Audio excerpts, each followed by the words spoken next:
وہ تب چونکی جب ہنسی کی آواز سنی۔ حیرانی سے پلٹنے پر سارا کو روبرو پا کے اس کی حلق تک کڑواہٹ گھل گئی تھی۔ بہت ہینڈسم ہے نا؟ محترمہ یہاں کے مشہور بزنس مین ہیں محترم یہاں کے مشہور بزنس مین ہیں۔ اس مرتبہ ہمارا شکار یہی ہوگا۔ ساری معلومات لے چکی ہوں میم۔ سینے پر ہاتھ باندھے سارا بہت جوش سے اطلاع فراہم کر رہی تھی۔ ابیر کا دل دھک سے رہ گیا۔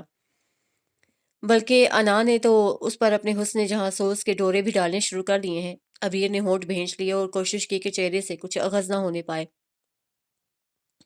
کچھ کام تھا تمہیں مجھ سے؟ اس نے نروٹھے پن کی انتہا کر دی۔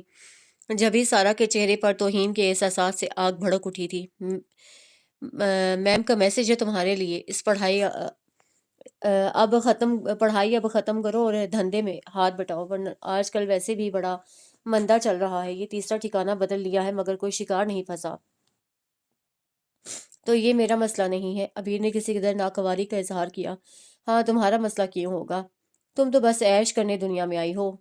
بکاؤ مال تو ہم ہے نا، پیسہ بنانے کی مشین۔ سارا تنفر سے بولتی چلی گئی، گویا اس گناہ آلود زندگی کا احساس ندامت بن کر انہیں بھی کچھ چوکے لگاتا تھا۔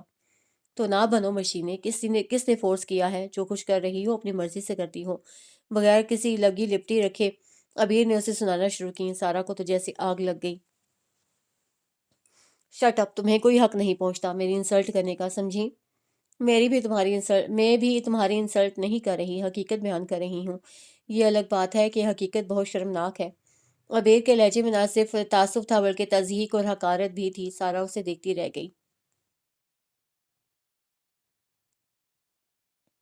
تم بھی کوئی شریف زادی نہیں ہو، اسی سسٹم کا حصہ ہو، وہ چیخ پڑی تھی۔ ابیر کا چہرہ دھواں دھواں ہو کر رہ گیا۔ یہی بد نصیبی ہے میری، مگر یاد رکھنا میں تمہاری طرح اس گندگی میں نہیں رہوں گی۔ ابیر نے خود کو پرسکون رہتے ہوئے بھی سارا کو آگ لگا دی تھی۔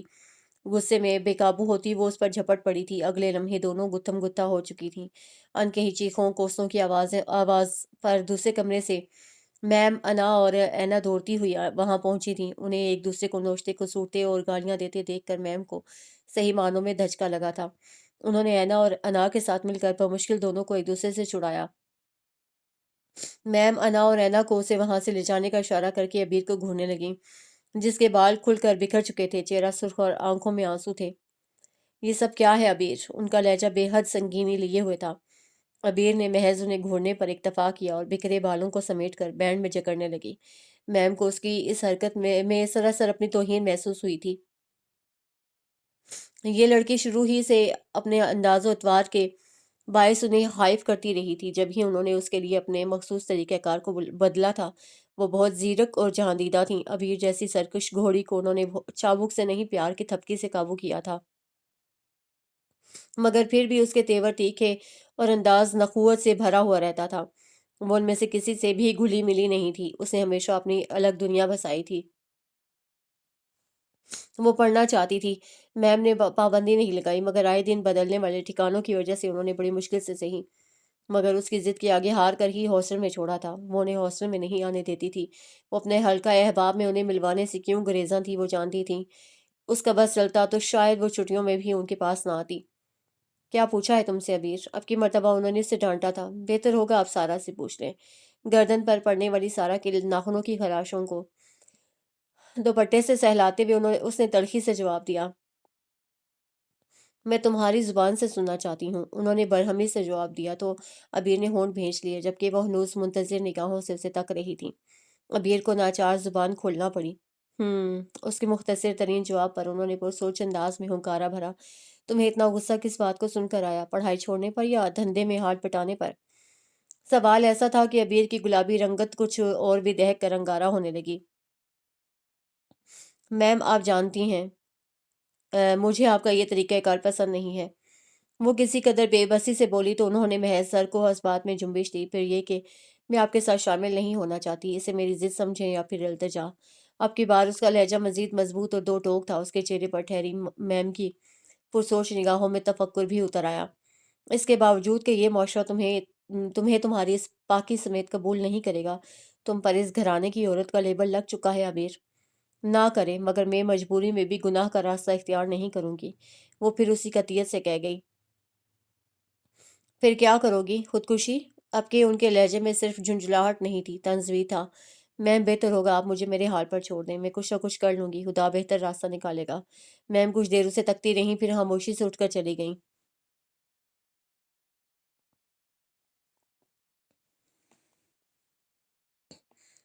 میم لبنہ فریدہ بیگم والدین کی ڈھیر اولاد میں ان کا نمبر آخری تھا، اور ایسے بچے یا تو بہت زیادہ توجہ کے مستحق ہوتے ہیں یا پھر توجہ و محبت میں بھی ان کا نمبر آخر میں ہی آتا ہے۔ ان کے ساتھ دوسرا معاملہ ہوا تھا۔ جوتے کپڑے یہاں تک کہ کتابیں تک انہیں ہمیشہ بڑے بھائی بہنوں کی استعمال شدہ ہی ملی تھیں۔ محدود آمدنی میں اتنے بڑے کنبے کی کفالت اور بے شمار اخراجات، کوئی ایک بھی تو ایسی خواہش نہیں تھی جو دل نے کی ہو اور وہ پوری بھی ہو گئی ہو۔ یہ محبت، توجہ میں کمی اور خواہشات کی بے مائگی اور تشنگی ان کے اندر کیسی باغی سوچیں اور خیالات جنم دے چکی ہیں، والدین کو اندازہ ہی نہ ہو سکا، اور وہ بیاہ کر اگلے گھر سدھار گئیں، جو والدین کے گھر سے مختلف حالات میں ہرگز نہیں تھا۔ وہاں بھی زندگی کا ڈھب ویسا ہی تھا جس سے چھٹکارے کی وہ ہمیشہ متمنی رہی تھیں، مگر چھٹکارا ہی نہیں تھا، تو انہوں نے حالات کو خود اپنے بلبوتے پر بدلنے کی ٹھان لی۔ بغاوت تبدیلی کا سب سے مؤثر ہتھیار ثابت ہوا کرتی ہے۔ خوبصورتی پاس تھی، ناز و ادا سے آراستہ حسن سج سور کر میدان میں اترا تو قدردانوں کی کمی نہ ہوئی۔ دنیا میں ایسے مردوں کی کمی نہیں جنہیں عورت اشارہ کرے تو قدموں میں لوٹنے اور شرافت کے جامے سے باہر آنے میں دیر نہیں لگاتے۔ ایسے لوگوں کو اپنا وقت رنگین کرنا ہوتا ہے اور ان کی مٹھی اور جیب گرم ہو جاتی۔ یہ مرد خاندان میں بھی ہوتے ہیں، عزیز و اقارب میں بھی ملتے ہیں، اور گلی محلے میں بھی پائے جاتے ہیں، جو وقت اور حالات کے مطابق سہولت سے مطلب نکالنا خوب جانتے ہیں۔ کہتے ہیں گناہ خوشبو کی طرح ہوتا ہے، پھیلنے سے روکا نہیں جا سکتا۔ ان کے سسرالیوں میں پہلے چائے مگویاں ہوئیں، پھر منہ پر کھل کر جھگڑے ہوئے، مگر شرمندہ ہونے والوں میں ہوتی تو یہ سب کرتی ہی کیوں؟ شوہر نے نام نہاد شرافت کا اظہار طلاق کی صورت میں کیا اور بچیوں کو بھی ماں کے سپرد کر دیا۔ فریدہ بیگم نے سسرال سے جو جمع پونجی سمیٹی وہ یہی 4 بیٹیاں تھیں جو شکل و صورت میں انہی پر تھیں اور ان کے مستقبل اور عیش و عشرت کا بہترین ذریعہ تھیں۔ جب تک وہ خود جوان اور خوبصورت رہیں تب تک انہیں سراہنے والوں کی کمی نہیں رہی۔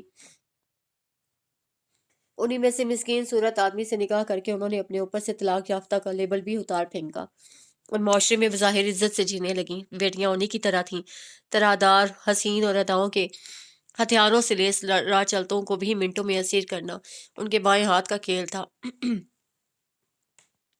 گو کہ ان کی تربیت ہی اس نہج پر نہیں ہوئی تھی۔ انہوں نے آنکھ کھولتے ہی اپنے گھر کا ماحول بھی یہی دیکھا تھا۔ بس یہ کبیر تھی جس کے مزاج اور فطرت کی نیکی اور راستی نے انہیں پریشان کر کے رکھ دیا تھا۔ وہ یہ بھی جانتی تھی معاشرے میں انہیں عزت کی نگاہ سے نہیں دیکھا جاتا۔ جب ہی کچھ سالوں سے انہوں نے انداز بدل لیا تھا، مہذب اور خاندانی ہونے کا بحروب بھرا اور اپنی پشت پر چند طاقتور ہاتھوں کی شہ پر بہت اطمینان سے اپنا کھیل کھیلنے لگیں۔ امیر دولت مند لوگوں میں سے کسی نہ کسی بیٹی کا رشتہ طے کرتیں۔ بیاہ ہوتا اور سمجھدار بیٹی موقع ملنے پر وہاں سے سب کچھ سمیٹ لاتی اور پھر لٹنے والوں کو ان کا نشان تک بھی نہ مل پاتا۔ صرف یہی نہیں، جو شادی کے چکر میں نہیں پڑنا چاہتے تھے وہ رات کے اندھیرے میں لڑکی کو اپنے ٹھکانے پر لے جاتے تھے۔ یہ کام بہت رازداری سے کئی سالوں سے جاری تھا۔ جنہیں خبر تھی وہ اس راز کو افشا نہیں کرتے تھے۔ اگر کبھی وہ پھنسی بھی تو ان کے تعلقات کام آئے اور وہ صاف بچ نکلتی تھیں۔ چھوٹی بی بی آپ کو بیگم صاحبہ یاد کر رہی ہیں۔ وہ اپنا بیگ تیار کر رہی تھی جب ملازمہ دستک دے کر اندر آئی۔ اس کی سبھی پیشانی پر شکنیں سی نمودار ہوئیں۔ تم جاؤ، آتی ہوں میں۔ ملازمہ کو بھیج کر وہ الجھن زدہ متفکر سی بیٹھی رہیں۔ کیوں بلوایا ہوگا موم نے؟ گو کہ ابھی اس کی چھٹیاں باقی تھیں، مگر وہ چند دن میں ہی یہاں کے ماحول سے گھبرا گئی تھی۔ بس نہ چلتا تھا اڑ کر واپس ہاسٹل پر پہنچ جائے۔ اس نے گیلے بال تولیے کی قید سے آزاد کیے، انہیں سلجھایا، پھر دوپٹہ ڈھنگ سے اوڑھتی ان کے کمرے کی جانب چلی آئی۔ یس کم ان۔ اس کی دستک کے جواب میں موم کی مغرور سی آواز ابھری تھی۔ انہیں دیکھ کر اب کوئی یہ یقین نہیں کر سکتا تھا کہ وہ معمولی تعلیم یافتہ، غربت میں پل کر جوان ہونے والی وہی فریدہ ہے جو کبھی ایک عام سی لڑکی تھی۔ اب تو ان کے رنگ ڈھنگ ہی بدل گئے تھے۔ بیٹھو۔ اسے اندر داخل ہوتے دیکھ کر وہ جو سیل فون پر کسی سے بہت بے تکلفانہ گفتگو میں مصروف تھیں، الوداعی کلمات ادا کر کے اس کی سمت متوجہ ہوتے ہوئے بولی، آپ نے بلوایا تھا؟ گو کہ وہ اس کی سگی ماں تھی، مگر ابیر نے کبھی ان کے لیے اپنے دل میں کوئی جذبہ محسوس نہیں کیا تھا۔ اس کی وجہ واضح تھی، اسے ان کے انداز و اطوار سے ہی نہیں، ان کی گناہ آلودہ زندگی سے بھی نفرت تھی۔ وہ ان سے شاکی تھی کہ انہوں نے اپنے ساتھ ساتھ اپنی اولاد کی بھی عاقبت تباہ کر ڈالی تھی۔ ایکچولی یہاں ایک فیملی نے ہمیں اپنے پوتے کی برتھ ڈے پارٹی میں انوائٹ کیا ہے۔ ایسا ہے کہ تم آج شام کی اس تقریب کے لیے انا کے ساتھ جا کر اپنا پارٹی ویئر لے آؤ۔ مگر میں وہاں جانے میں انٹرسٹڈ نہیں ہوں۔ تو انٹرسٹڈ نہ ہونا ایک الگ بات ہے، اور کسی کام کو کرنا ایک یکسر الگ بات۔ تم وہاں جا رہی ہو، اٹس مائی آرڈر، اوکے؟ اب وہی کرو جو میں نے کہا ہے۔ ان کے لہجے میں واضح حکم تھا۔ عبیر کچھ دیر ہونٹ بھینچے خاموش کھڑی رہی، پھر ایک جھٹکے سے پلٹ کر وہاں سے چلی گئی۔ وہ انا کے ساتھ مارکیٹ نہیں گئی تھی۔ اس کا خیال تھا کہ موم ایک طوفان اٹھائیں گی، مگر اس کے برعکس ان کی خاموشی پر اسے حیرت نے آن لیا تھا۔ یہ حیرت اس وقت اضطراب اور شدید تعصب میں ڈھل گئی جب شام میں موم نے اس کا ڈریس لا کر اس کے پاس رکھ دیا تھا۔ تمہارے پاس صرف آدھا گھنٹہ ہے عبیر، اور سنو، آج سے تمہاری پڑھائی کا سلسلہ بھی ختم، تم ہمارے ساتھ کام میں شامل ہو رہی ہو۔ سارا کی بات غلط نہیں ہے، میں نے تم سے یہ امتیازی سلوک کر کے تمہیں زیادہ سر چڑھا لیا ہے، بس بہت ہو چکے یہ لاڈ وغیرہ، مگر میں ایسا ہرگز نہیں کروں گی، یہ بات آپ بھی سن لیں۔ اس نے تیش میں آتے ہوئے کپڑے اٹھا کر پھینک دیے۔ موم نے جواباً اسے سرد نظروں سے کچھ دیر ہونٹ بھینچ کر دیکھا تھا، پھر جب وہ بولیں تو ان کا لہجہ سخت تھا۔ ایس بی دلبر چٹھا کو جانتی ہو، جو پچھلے ہفتہ اینا کی برتھ ڈے پارٹی پر یہاں آیا تھا؟ تمہیں ایک نظر دیکھ کر ہی تم پر مر مٹا، مگر میں نے اس کو انکار کر دیا تھا، تو وجہ یہی تھی کہ میں تمہیں ہرٹ کرنا چاہتی تھی، نہ ہی ایک دم سے اس راستے پر ڈال دینا۔ میں نے تمہارے لیے صاف ستھرا راستہ چنا ہے، یاد رکھو۔ اگر تم نے اب پھر اکڑ دکھانے کی کوشش کی تو میں آج رات ہی چٹھا کو یہاں بلوا لوں گی، ایک رات کے وہ مجھے کم از کم بھی 50,000 ہنس کے دے سکتا ہے، مگر میں یہ سودا صرف ایک رات کا نہیں کروں گی۔ ان کے لہجے کی سنگینی نے عبیر کے حواس سلب کر دیے تھے، اور چہرہ بالکل فک کر ڈالا۔ نگاہ کے سامنے 60-65 سالہ دلبر چٹھا گھوم گیا، جس کی آنکھوں میں وحشت و خباثت تھی۔ عبیر سے چند منٹ اس کا سامنا ہوا تھا، بغاوت اور سرکشی اور تنفر کے جذبات خوف کی چادر میں جا چھپے۔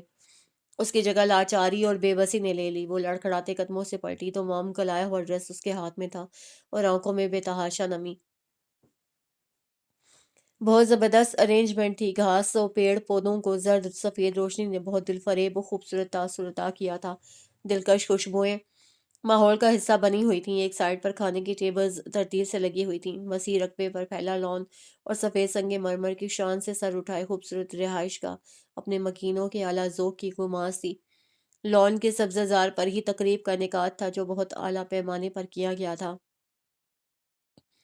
رنگ و بو کا ایک سیلاب گویا وہاں امڑ آیا تھا۔ وہ ایسی تقریبات کی مشتاق تھی، نہ آتی جب ہی اس نے اپنے لیے وہ کونا منتخب کیا تھا جو قدرے الگ تھلگ تھا۔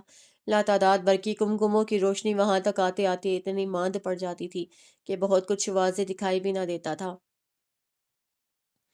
اس نے ماحول سے فرار کی خاطر ہی سر اٹھا کر آسمان کو اداس اور مزمحل نظروں سے دیکھا، گویا اللہ سے اپنی ماں کے سلوک کی شکایت کر رہی ہو۔ آسمان پر بادل چھائے ہوئے تھے، جب بھی تیرگی محسوس ہوئی تھی اس نے سر پھر سے جھکا لیا۔ اینا، سارا اور انا ماحول میں پوری طرح سے رچی بسی ہوئی تھی۔